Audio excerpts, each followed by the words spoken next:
digne. Est-ce que vous le croyez? Amen. L'agneau, c'est la parole révélée des 7 tonnerres. Joseph Perfection. La révélation. Jésus a dit, je suis la vérité. Amen. Est-ce que vous le croyez, frère et sœur? Il y avait un nom sur sa cuisse que personne ne connaît, frère. Son nom était la parole de Dieu. Jésus est la parole. Jésus est l'esprit. Il vient dans un corps. Il sort du corps. Il revient sous la forme de langue de feu. Il rentre dans un homme. Est-ce que vous le croyez? Amen. Sur le chemin de Damas, Paul l'a vu. Je suis Jésus que tu persécutes. Est-ce que vous le croyez? Amen.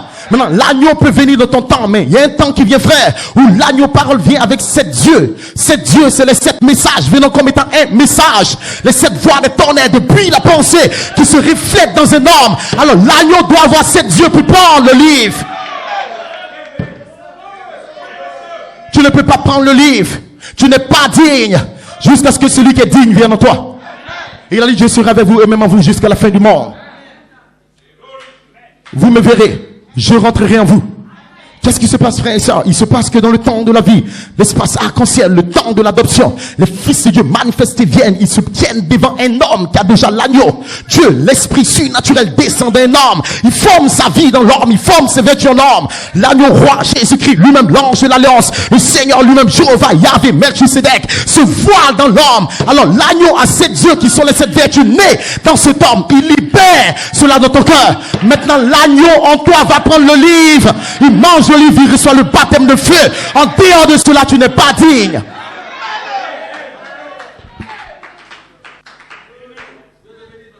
Dans l'adoption, frère Branham dit, dans l'Ancien Testament, le livre venait sous la forme de rouleau. Non, dans les 7 sceaux plutôt, le prophète explique, amen. Le livre était sous la forme de rouleau. Écoutez, le prophète dit, c'était un rouleau qu'on roulait comme ça. Amen. C'était pas un livre comme ça. C'était un rouleau. Et on attachait le rouleau. Et pour voir ce qu'il y a à l'intérieur, il faut déceler. Et on lit ce qu'il y a dedans. Et après, on roule.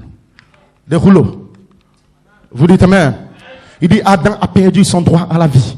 Il a perdu le livre. Adam a perdu le rouleau du livre. Et le livre est resté scellé, fermé. Vous dites amen. Et quand le livre est roulé, il dit, il forme comme ça un sec. Il est roulé, on ne peut pas le voir. Ce sec qui est formé, c'est le looping. Vous dites amen. Dans le livre de vie de l'agneau, frère Branham dit, l'éternité c'est comme un cercle. Vous partez, vous tournez, vous tournez, vous tournez. En panorama, c'est comme un cercle. Vous dites amen. Dieu lui-même s'exprime dans le temps. Il se forme sous la forme d'un looping. Il se met en mode d'attente. Il s'exprime comme une promesse qui vient sur vous. Et après, lui-même va se manifester en vous. Et donc Dieu se parle, sa propre vie, sa propre nature, sa sémence, son éternité, son immortalité. Mais il le parle d'abord contre la parole. Il met la parole en vous. Et cela vient maintenant, ça tourne, ça tourne, ça tourne. C'est le rouleau du livre. Vous dites amen. Maintenant, quand Dieu veut que tu voies dans le livre, il décèle le rouleau en amenant un homme adopté sur la terre. Quand tu vois un fils adopté, c'est le livre qui est ouvert.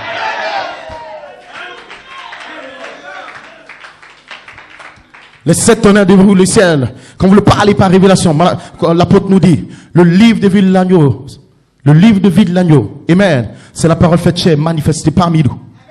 Le livre de vie de l'agneau, quand il descend sur la terre, c'est la parole faite chair. Jean 1, la Bible dit, tous ceux qui l'ont reçu, qui croient en son nom, elle a donné le pouvoir de devenir enfants de Dieu. Est-ce que vous comprenez, amen? La parole a été faite chair et elle a habité parmi nous pleine de grâce et de vérité. Nous avons contemplé sa gloire comme étant le seul fils unique venant du Père et qui le fait connaître. Mais ce matin, il n'est pas le seul fils unique. Il y a d'autres fils qui viennent. Le jour de la Pentecôte, il y avait d'autres. Branham était un autre fils. Est-ce que vous comprenez, frère et sœurs? Cette heure vient, frère, où la parole va se faire chair en Côte d'Ivoire. Dans vos cœurs, dans votre cœur, dans votre âme. Alors le livre sera ouvert pour des hommes. Et quand ils t'écouteront, ils verront le nom dans le livre. Pourquoi? Parce que le livre n'est pas fermé. Il est fermé au ciel, mais quand il devient homme, il est ouvert.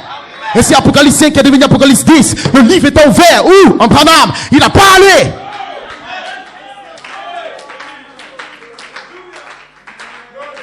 Vous dites amen. Ainsi, numéro 1, vous devez savoir ce que Dieu a fait de vous. Un attribut, une pensée, un gène. Ce que Dieu a fait de vous dans le commencement. La parole, le logos. Avant de venir sur la terre, tu étais dans la théophanie. Ton corps, ce n'est rien, frère et soeur. Ce qui est mortel va refléter le mortel, mais ce qui est éternel reflète l'immortalité. Autour de vous, il y a une condition glorifiée pendant que je parle. Il y a un être, il y a une autre vie qui est autour de vous, frère. C'est votre condition glorifiée, c'est lui le Fils de Dieu. Votre théophanie, parole parler, c'est votre représentation, pas prédestination. Et si votre représentation se présente à vous, et vous voyez votre nom, Jean a vu Jean dans le livre, et Jean a crié, parce que Jean allait chercher Jean. Est-ce que vous comprenez?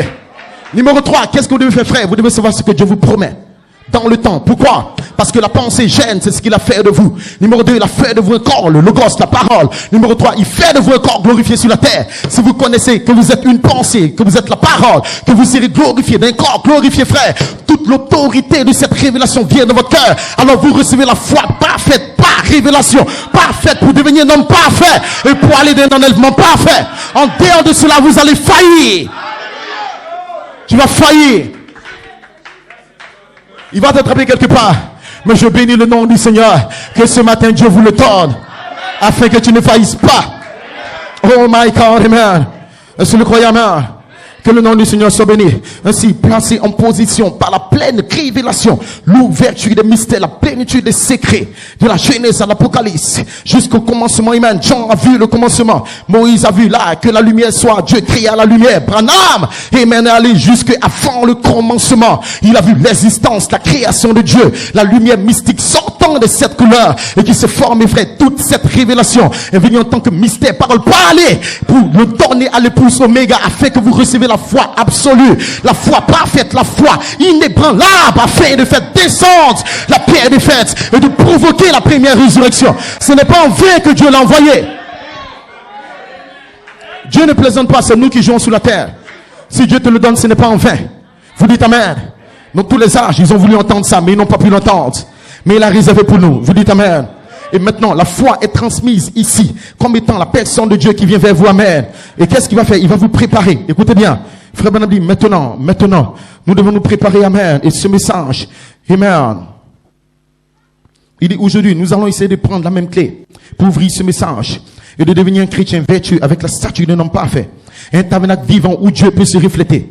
Amen. Il s'est révélé de 3 manières. Numéro 1, la colonne de feu, la paternité. Numéro 2, le Logos, le Fils, Jésus-Christ, manifesté sur la terre. Et numéro 3, il a sanctifié un peuple, sanctifié une épouse pour habiter en elle. Est-ce que vous comprenez, amen? Toujours dans la statue de l'homme parfait. Frère Branham dit, maintenant, mon but et mon message, ce n'est pas de construire des organisations. Non, messieurs. Mon message, c'est de construire un individu. Vous dites amen. Et si Dieu essaie dans ce réveil de te construire, toi, l'individu, afin de devenir un homme parfait, un tabernacle vivant de Dieu. Vous dites amen. Pourquoi? Pour commencer un ministère de la parole. Parlez. Distributeur de la vie éternelle. Est-ce que le croyez, amen? Dieu veut distribuer la vie éternelle par la parole. Parlez. Est-ce que vous comprenez, frères et sœurs? Voilà pourquoi il envoie un prophète et qui libère le message dans votre cœur, qui construit sa vie en vous, amen. Et cette vie qui construit en vous, c'est votre montagne que vous devez prendre. Est-ce que vous comprenez, frères et sœurs? C'est ce qu'il essaie de construire dans toutes les réunions. Il le construit avec toi. Toi et lui, vous le construisez. Si vous m'aimez, gardez mes commandements, je prierai le Père qui enverra. Quoi? La charité, l'Esprit de Dieu, la dynamique. Il vient pour quoi, frère? Pour oindre la parole en toi. Et si l'épouse va manger la parole, comme elle se nourrit de la parole, elle est formée à l'image de la parole dont elle se nourrit. Cela veut dire que la parole entre en vous, se reflète en vous, se crée en vous, frères et sœurs. Maintenant, ce n'est pas vous qui combattez, mais c'est la parole en vous qui combat.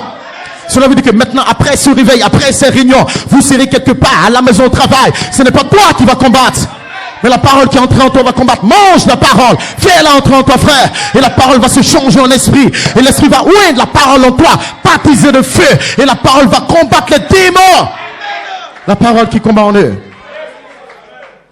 Est-ce que le croyez, amen? Pour faire quoi? Pour parvenir à quelque chose. Écoutez le prophète. Amen. La statue de l'homme parfait. Amen. Je vais lire rapidement et vous laisser, amen. Ne construisons pas une organisation, pas un groupe d'hommes. Non, monsieur. Christ ne m'a pas envoyé pour construire une organisation. Cela veut dire que le but du message, ce n'est pas de construire des églises.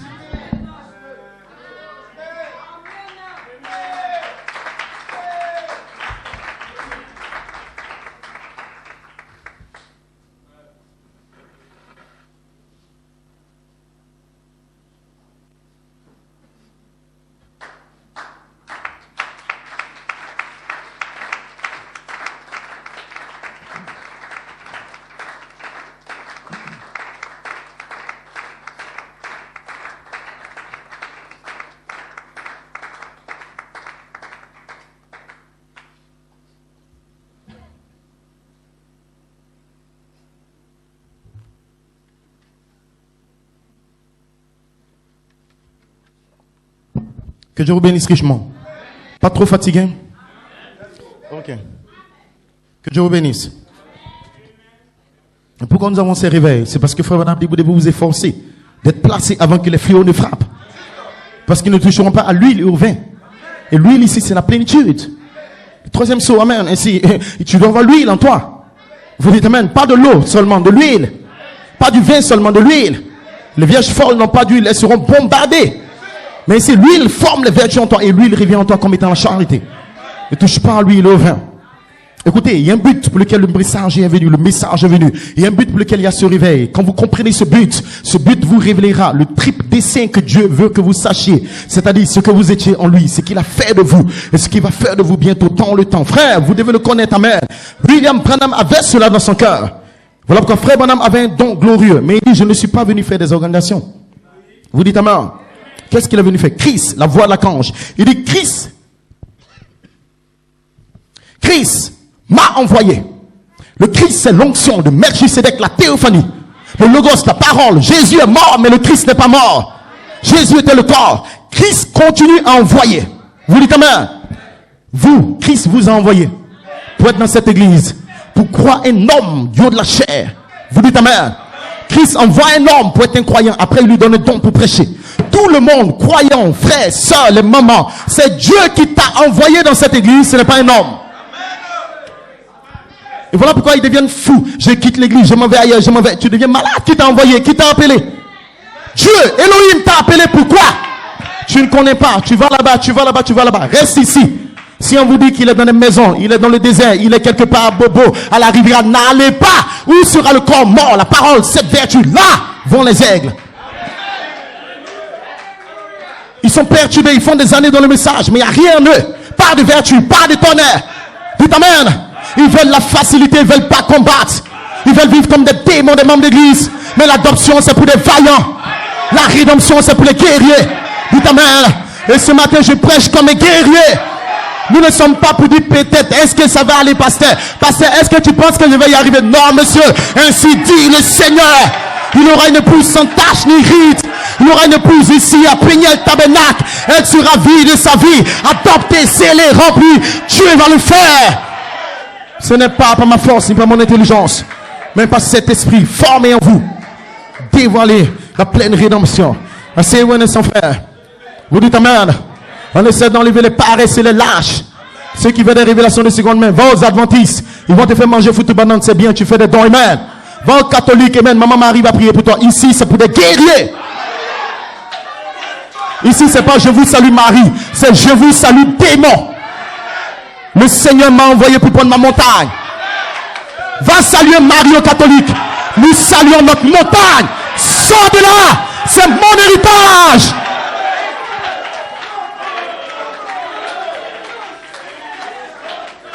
Amen. Ce n'est pas pour les pleurnichards. Et vous savez qu'Abraham était vieux. Abraham était vieux. Amen. Tu peux voir un vieux de 80 ans ici à Bobo qui prend machette, qui va se battre. Abraham allait prendre l'autre, son héritage. Il dit, moi, Abraham, je suis vieux, mais je vais délivrer mon héritage, l'autre. Et il allait combattre les rois, il a tué et tous. Pourquoi? Parce que Dieu a envoyé des anges avec Abraham. En réalité, quand Abraham est parti, il y a un moment qui vient où les anges sont fusionnés avec Abraham et son armée. Au départ, c'est Abraham qui est parti. Mais avant de commencer la bataille, Dieu dit, Abraham, arrête-toi. J'ai vu ta foi. Les anges, tuez les rois. Voilà pourquoi personne ne sait comment ce vieux s'est battu. Mais c'était pas le vieux. C'était le Seigneur lui-même. Et ce matin, ce n'est pas toi qui vas combattre. Quand par la foi, tu dis, Seigneur, je vais prendre l'adoption, je vais prendre la perfection. Quand Dieu voit ta foi, il dit, mon enfant, arrête-toi, ce n'est pas toi qui vas combattre. Grande montagne, tu seras aplani. Les mains de Zorobabel vont les faire tomber. La petite pierre va quitter la montagne, frapper les démons. Glory to God, alléluia. Et chacun de vous, frères et sœurs, va recevoir une onction surnaturelle. Amen. Ce n'est plus toi qui vas prier, mais l'esprit va soupirer en toi pour réclamer cette vertu devant des prostituées, devant le monde. Ce n'est pas toi qui vas combattre. Une onction surnaturelle sera de ton âme, frère. Et ce n'est pas toi qui vas parler, mais son ange sera en toi pour détruire le diable, détruire les démons. Et tu vas vaincre par lui en toi. Oh my God. Glory, glory, hallelujah. Amen. Assez bonne naissance, s'il vous plaît. Amen. Ne vous fatiguez pas trop. Amen. Pourquoi Christ l'a envoyé? Et pourquoi Christ t'envoie? Amen. Christ m'a envoyé pour construire des individus. Cela veut dire que tu es en construction ce matin. Vous dites amen. Pour construire, il y a un plan. Le plan vient d'où? De l'architecte, le concepteur. Elohim, dans sa pensée, a conçu un plan. Planifié en lui. Amen. Dans son amour, il a vu 7 couleurs formées dans le Logos. Voilà le plan, 7 vertus pour devenir un homme adopté, coiffé par la charité. Dites amen. Il dit Moïse, monte sur la montagne, je vais écrire amen. Tu feras le tabernacle d'après ce que tu as vu dans le ciel. Les spécifications du tabernacle sont données au ciel. Abraham reflète le tabernacle sur la terre. 3 parties, amen, 3 phases. Est-ce que vous comprenez, frère et sœurs? Maintenant, qu'est-ce qui se passe? Le plan vient. Dieu commence à faire le plan. Le plan d'une maison bien pyramidale. Les croyants vont chercher un plan tordu.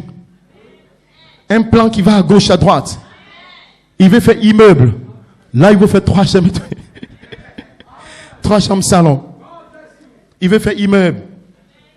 Il commence même par la toiture. Il fait des briques sur le toit.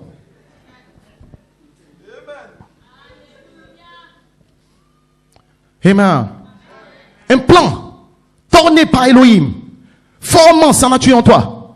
Dieu l'envoie souverainement, sous la forme d'un don, un ministère, qui a le plan en lui de la rédemption et qui le lâche. Écoutez, Christ m'a envoyé pour former des individus, construire des individus, afin de les amener à la statue de Jésus-Christ. La montagne, la pyramide, les 7 vertus. Voilà pourquoi Dieu a envoyé Branham. Est-ce que celui qu'on envoie doit refléter le message qu'il a? Parce que si vous ne croyez pas, si vous ne vivez pas ce que vous prêchez, vous êtes un démon. Et si vous les frères qui parlez du message de Jean-Jésus, si tu ne vis pas ça, tu es un démon. Faux prophète. Un faux messager. Sa vie parle, la souillure, la prostitution. Dites amen, frère.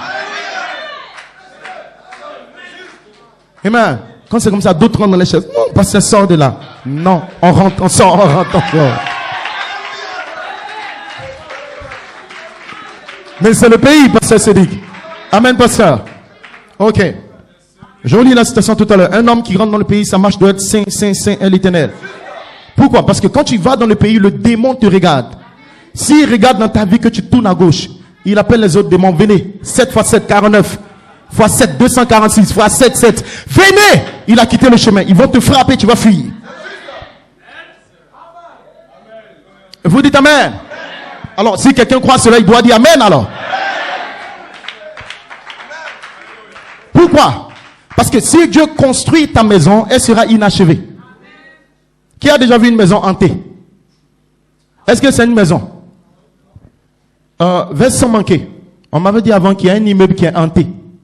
Si tu gagnes aussi, il faut m'appeler. Nous, on va aller dormir dans le cardo. On va déhanter. Il y a des croyants dans le message qui ont construit des maisons hantées. Personne ne dort dedans. Dieu ne dort pas dedans. Lui-même, il ne dort pas dedans. Les portes sont fermées. Mais il y a des bruits dedans. Ouh. Il n'y a pas d'adoration. Il y a une jeune fille qui se promène dans la maison hantée qui chante ouh. Des chansons ouh, Arafat est dedans. Vous dites amen. Lui-même, il a peur de sa maison et tout le monde ne veut pas dormir dedans. Détruis cette maison. La véritable maison, quand on la construit, on fait une inauguration. Tout le monde vient dans la maison. Voilà ma maison. Voilà ma demeure. Et c'est quand Dieu construit les 7 vertus en toi, il appelle des anges. Voici mon fils bien-aimé, en qui il me plaît de demeurer. Pas une maison hantée.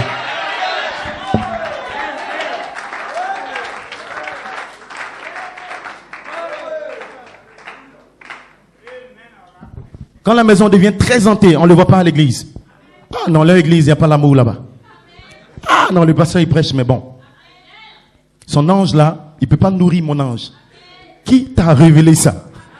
Et vous dites amen. C'est que la maison commence à devenir hantée, inachevée. Que le nom du Seigneur soit béni. Amen. Laisse-moi aller rapidement. Christ m'a envoyé pour construire un individu, les amener à la statue de l'homme parfait, afin qu'il soit un lieu d'habitation de son esprit. Vous dites amen. L'esprit surnaturel, il doit habiter dans cette maison. Pas une maison hantée, pas une maison inhabitée. Un lieu d'habitation par mon esprit. Amen.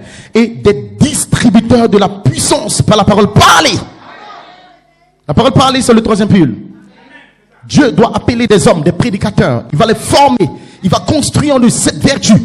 Qu'est-ce qu'ils vont faire, frère? Ils vont pas les guérir des malades, faire des dons. Non. Pas à la Pentecôte. Mais dans le troisième but, nous devenons distributeurs de la puissance. La puissance de création, la puissance des vertus, la puissance de l'adoption, la puissance des anges. Distributeurs de la puissance par la parole parlée. Et si la parole doit s'ouvrir, les anges doivent venir faire. Melchizedek doit venir avec l'ouverture de la parole. Le criez d'abord, vous frères, et après, vous distribuez la parole, la puissance par la parole parlée. En d'autres termes, vous libérez les vertus dans les hommes. Par la parole parlée, amen. C'est ce que Dieu est en train de faire maintenant en vous. Pour vous prendre l'héritage. La parole parlée, c'est votre héritage, frère. Amen. L'héritage, la domination, l'autorité, ça vient vers vous, frère. Quand la construction est faite dans votre cœur, en dehors de cela, tu ne peux rien distribuer. Tu vas distribuer le virus aux gens. Distribuer la colère. Distribuer l'animosité. Distribuer le commérage. Ils n'ont pas construit sa maison. Partout où il va, il est négatif. Il distribue la haine, la peur. Amen. Tout fils de Dieu qui reçoit le Saint-Esprit, même s'il doit se marier, même s'il est quelque part, il distribue la vie. Il distribue la puissance. Il distribue la parole. Ainsi dit le prophète. Ainsi dit le prophète. Il y a des gens qui se promènent pour distribuer le mensonge. Une bande d'esprits impurs. Amen. Des fils de diable. Distribuer quoi? Amen. Et tu vas quelque part dans une banque, il y a un distributeur automatique. Il ne parle pas avec toi, il s'en fout de toi. Qu'est-ce que tu fais? Tu mets une carte, tu mets un code, il te donne ce que tu veux. S'il n'y a rien dessus, il ne va rien te donner. Vous dites amen. Et quand tu viens devant Dieu, il y a un code, amen. 7777 333. Tu tapes le code, le chiffre, amen. Et Dieu, tu dois mettre quelque chose dans le distributeur. Ce qui est en toi, les vertus, la parole, ta consécration, tu le mets à l'intérieur. Quelque chose s'ouvre vers toi. S'il n'y a rien en toi, rien ne va sortir. Va à la banque va te prêcher. Vous imaginez quelqu'un qui vient devant un distributeur, il prie, il gêne, 3 jours. Les gens vont entrer le frapper, sort. Nous, on va prendre notre argent. Il n'a rien à donner dedans. Celui qui voudra donner sa vie. Tu viens devant le distributeur, tu te mets à gêner. Au nom de Jésus. Amen. Pour prendre quoi? L'argent? Non, on ne prie pas. Donne quelque chose dedans. Lui, il regarde dedans. S'il y a l'argent, il te redonne. Tu viens devant l'ange, Melchizedek, donne quelque chose. En regardant ton âme, il n'y a rien. Il ment, il vole, il cherche des femmes, convoitise, amen. Quand Dieu regarde, on ne lui donne rien, on le chasse. Mais si tu mets la parole en toi, tu mets le message en toi, si tu pries, tu médites, frère, tu viens devant l'ange. Quand l'ange voit ton âme, alors il libère la dynamique qui oint la mécanique en toi. La poudre à canon, la révélation que tu as mis dans ton cœur. Quand l'ange le voit, il envoie le baptême de feu. Il frappe la parole. Alors les vertus se forment et tu vas vers ta montagne. C'est ainsi que ça se passe. En dehors de cela, tu tournes en rond, tu perds ton temps. Tu penses que tu vas prendre une carte magnétique, il n'y a rien dedans pour venir faire miracle. Tu vas mourir dans ta prophétie. Dites amen. Il y a l'argent dessus ou pas. Tu as l'eau ou tu n'as pas l'eau. Tu as la parole ou tu n'as pas la parole. Tu es sanctifié ou tu n'es pas sanctifié. Celui qui voudra se sanctifier, se sanctifie. Celui qui veut se souiller, se souille. Tu ne peux pas vivre dans 2 mondes, frère. Non, monsieur. Un pied dans le monde, un pied sur la terre. Quand c'est pas blanc, c'est noir, amen. Tu es mélangé, tu es un corbeau. Dieu n'a pas besoin de corbeau, il veut la colombe. Soit tu as l'huile en toi pour te purifier, soit tu n'as pas l'huile. Mais ce matin, je bénis le nom du Seigneur que l'huile est dans votre cœur. Et vous allez prendre le pays. Vous allez prendre votre montagne. Cet esprit dans votre cœur. Vous dites amen.